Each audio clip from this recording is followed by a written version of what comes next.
У нас были очень хорошие встречи.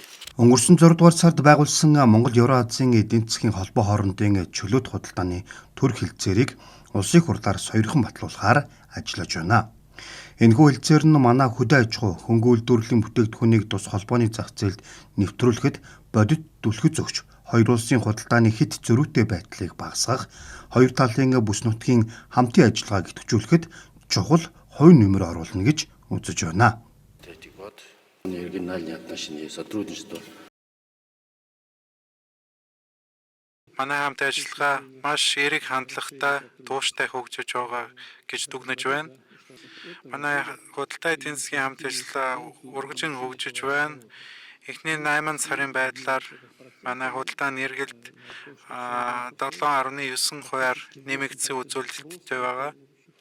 Орчин үеийн нөхцөл байдал нь одоо худалдааны эргэлт 8%-аар нэмэгдсэн үзүүлэлт нь бол маш том амжилт гэж дүгнэж хэлж болно.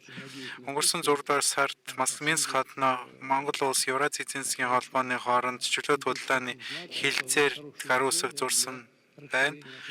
Тэгээд энэ хэлцээр байгуулснаар нь бол Монгол Оросын худалдаа улам илүү өргөжүүлэхэд түлхэж болно гэж найдаж байгаа.